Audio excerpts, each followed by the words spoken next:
Oh boy, there's a lot to get to. For some reason, I went down a rabbit hole of investigating and looking into a heavy metal guy. His name is Matt Pike. He's the lead singer and guitar player of a band called High on Fire, and he's been around for about 22 years playing in High on Fire. Before that, he was in another band called Sleep. And NPR did this giant article on him. Like NPR did this like whole profile on this underground metal guy, Matt Pike. His band won a Grammy a few years ago. And so they did this an incredibly long profile on Matt Pike, picking him apart. And they dedicated, I would say, over half the article trying to call him an anti-Semite. And because Matt Pike references David Icke, and David Icke likes the lizard people conspiracy theory, they attached that to Matt Pike. And so Matt Pike is like trying to have to answer for reading David Icke books and talking about conspiracy theories and all the weird kind of things that he writes about in his music. Like he writes about UFOs and all the crazy paranormal stuff that we talk about. He just writes songs about it. And instead of talking about like how he goes on tour or maybe some of the problems he had in his own life, they mainly focused on David Icke and conspiracy theories for this NPR article. And I found it perturbing because I've seen High on Fire probably 8 times. I've interacted with Matt Pike a little bit. He seems like a nice enough guy. And I don't pick up any sort of like maliciousness from him. He's just like a stoner guitar guy who likes to talk about weird conspiracies and paranormal stuff. That's it. He's not pushing belief systems, but NPR decided to write what amounts, I believe, to a hit piece. And I'll bring this up on screen. And I know there's a lot of other news to get to, but for whatever reason, I went down this rabbit hole. So I'll bring this up on screen. And it's titled, "Can Matt Pike Face the Music?" And it starts off pretty even-handedly. So in the fall of 2008, Pike's heavy metal trio of nearly a decade, more than that, but High on Fire was slotted to warm up for the band Opeth, a Swedish progressive metal band, on a 3 month sweep through the United States and Europe. So it goes on and on. They kind of open it up to kind of give a little background on Pike. But then NPR launches into this kind of tirade against conspiracy theories and Pike. And so I just picked out a few little paragraphs here about this. And this kind of goes to how the mainstream media decides to reinvent a conspiracy. They decide to frame it their own way and then attach it to somebody. So it starts off here. In early February of this year, I called Pike to continue our conversation that we started earlier a few weeks ago about his debut solo album. He answered with something like a gruff whimper. "They canceled me on Bandcamp, dude," Pike said from his home in Portland, not bothering with a greeting. "Can you believe it?" Actually, I could. 2 days earlier, the British music website had published an extensive interview with Pike after 30 years of being metal's most riveting guitar player and adored characters. First in stoner metal trio Sleep, then in High on Fire, Pike, now 49, had finished an unruly and uneven solo album. In that interview, Pike spoke about making an album during lockdown and the future of High on Fire and what he's done since 2010. But then it goes on to say about how Pike references David Icke very often, talking about lizard people. And then in this NPR interview or profile, they immediately attach David Icke to the lizard person and then calling David Icke anti-Semitic for saying that these reptilians are ruling the world.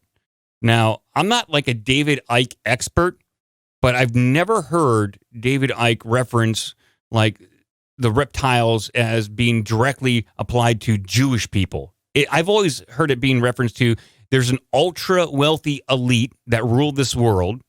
And of those elite, David Icke believes that some of them are reptiles, like reptilians. I think whenever you say anybody controls anything, because my dad always makes this leap. I say, I reference real things like Operation Northwoods and stuff like that. And he's like, oh, so you think the Jews are behind? It's just like, that's the default, right? If you criticize Soros, you hate the Jews. Yeah. You know what I mean? It's like a very short leap. It's not even a leap. It's like a tiptoe.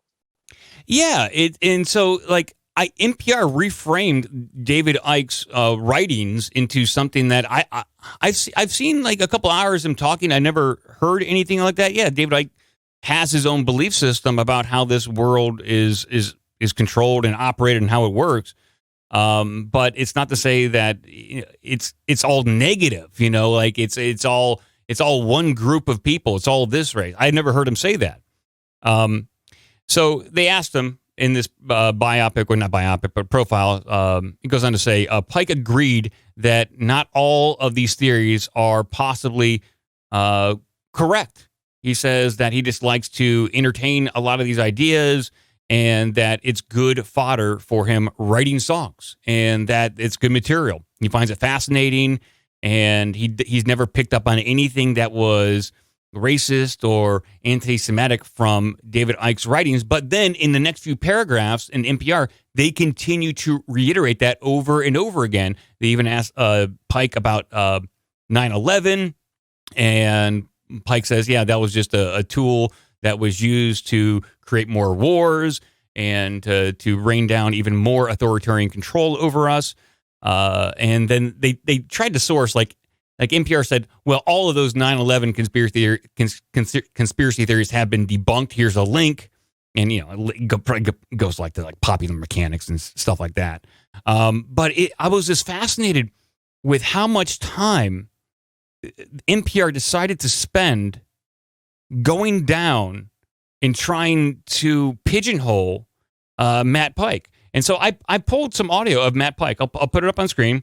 He's been pretty open about his love of conspiracy theories and spirituality and paranormal and just talking about all these things. And I'll bring this up, and you guys can kind of decide out there what he means. And I don't think he's far off from a lot of people in their belief system when it comes to how this world kind of is not in the best shape. So here we go. I'm Matt Pike. You're watching Loudwire. Are you excited for election hell to finally be over? I'm scared of it, to be honest with you. I don't even know if it's going to happen. We may not make it. So this took place. This interview took place in 2016, and I think it was right after the election, 2016. Trump just got in. There's a lot of anxiety, and here's the rest of it. We need a French Revolution. I'm telling you, man. Our media is fucked. Our politicians are fucked. Our government's fucked. The whole world hates us because of what all these fucking douchebags have been doing. It all goes back to the Rothschilds and Rockefellers, the Zionist movement, which is, the Rothschilds and the Rockefellers are the Gentiles that are in cahoots that own all the fucking world's money. Yeah. And it's so weird that, and they're all pedophile, like Satanists that run around, and they're not really what they say they are, but that's their little front. Yeah. So, I don't know. I find that we're due for a fucking big shitstorm, and I think it's going to get cleared out because I think other powers that be, seeing what's going on in the world, they can't let us keep going down this path. I believe there's going to be an intervention.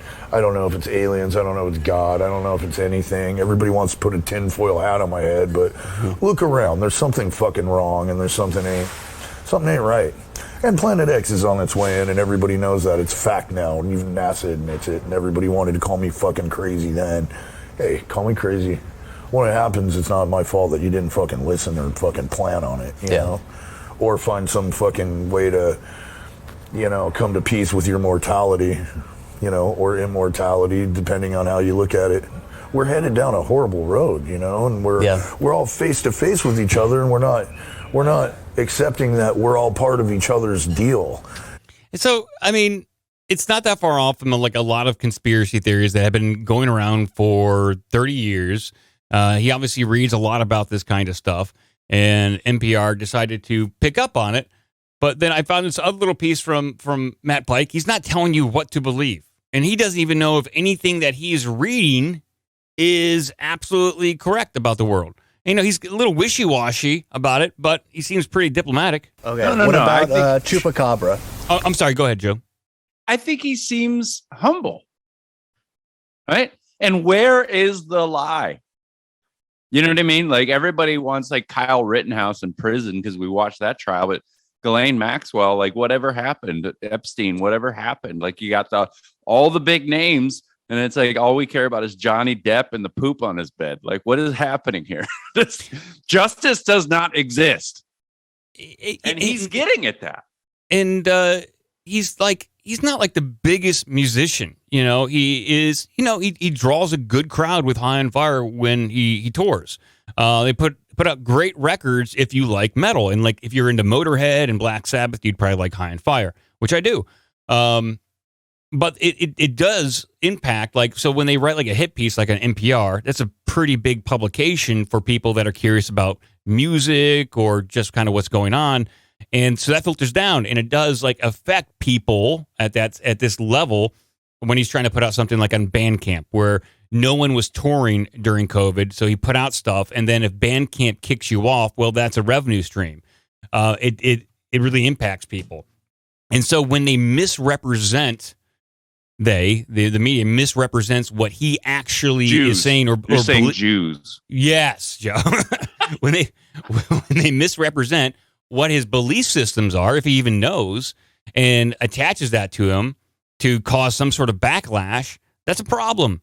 And they did quote him a lot in the NPR article about free speech and in his right to kind of just explore these different topics and write about them. Not even sure if he believes them or not, but be able to explore these topics in an artistic way and then write songs about them.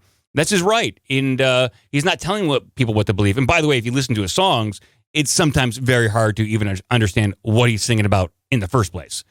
But here's just the last little clip from Matt Pike talking about cryptids. And so they had, they were interviewing with them, doing an interview with them. This is Loudwire on YouTube. And apparently Matt Pike is always open to talking about weird stuff with them. And said, hey, why don't you go ahead and rank all these cryptids? Like, which is the most plausible, which is real, versus what is the most BS at the bottom. And so they had him do like this listing. I'll bring this up on screen. Let's play a little bit of this. Here it is. Okay, what about Chupacabra? Oh, my favorite creatures ever. That's 100% fact. They've found them in the chupa. I know. I like chupa. I like the chupa. Yeah, big time. Do you like it as much as Bigfoot? Oh, more. The chupacabra. You just suck the blood. The goat sucker, right? That's right. How about lizard people? Yeah, there's several types. There's ones that have been around since the dinosaurs, and then there's ones that came from Draco, and then there's other ones, and some of them live in the earth. And this is what I've been told, and it's about as believable as like Christianity or Buddhism or anything else. It's like, yeah, everything's energy. There's lots of beings, lots of souls. There's lots of dimensions. There's lots of portals. There's lots of everything. I just need things to sing about, and I don't care. I don't even care. I don't even know if I believe or not. I just don't care anymore. I just want to get through this fucking place. If you had to rate the lizard people on the tier scale, where would you put them? They're like, they're pretty involved with us. I mean, if we were to put them in relation to us or believability, I'd put them on God level. But at the same time, I think there's lizards that really hate us. I think I am a lizard, partly. And I think there's lizards that are like really sexy. I think, definitely, yeah. But it's the creativity. It's the creativity. You gotta have creativity. That's how I know I'm not all reptilian, all weird like that. How about... Are you buying my bullshit yet? What about Slender Man? So, I mean, he's having a good time with it. Like, he's obviously not like a hard ass. Like, you have to believe this. This is the way it is. They go on to, like, they've asked him about the flat Earth. He's not into flat Earth. He doesn't buy flat Earth. And he's mostly concerned about creating art and censorship and this whole cancel culture, which does happen. He doesn't like the media. He thinks it's all BS or manipulated, and he basically just wants to be able to play guitar and have fun, and then talk about all this crazy stuff. But I guess in this world now, you can't have any sort of ambiguity. You can't. You got to come down on the side of mainstream science, or you're completely right wing. And they go into that in this. He actually references in the NPR articles, like, I've been talking about this stuff for a long time. Now people call me right wing just because I don't buy into all this other stuff. And it's a quote here. It's a dangerous game. Some people are playing now. Once you shut everyone down, they're going to come after you and shut down you and your ideology.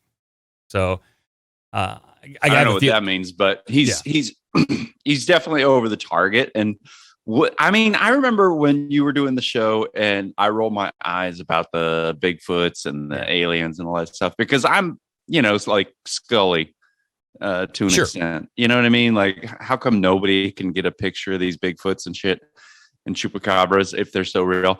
But isn't it a more fun world if they're there? And you just haven't been proven wrong yet or right yet? Like, I don't know. I think it's much better to have possibilities than to say definitively, like, bullshit, The journey. It's sometimes it's about the process. It's about the journey of discovery and looking for stuff. It's why I watch shows like Skinwalker Ranch, which, Cretchen is not a big fan of some of the experiments they do on there. No. But I find it to be entertaining. And I watch Expedition Bigfoot, where they shoot it like it's a Blair Witch Project, and it's a handheld camera, and you're yelling at the screen to, like, just fucking turn around or set up some trail cams, for crying out loud. But there's an element of fun about it. It opens up possibilities, and it's a creative, fun thought experiment about what if these creatures are out there, and what do they do? What are their lives like? I'm curious. What are their favorite TV shows? What's their favorite color? We're done asking about Bigfoot's dick. What's his favorite color? We'll never be done asking that. But give us an email at ourbigdumbmouth@gmail.com. Check out obdmpod.com for all the social media and donation links. Be a part of the magic.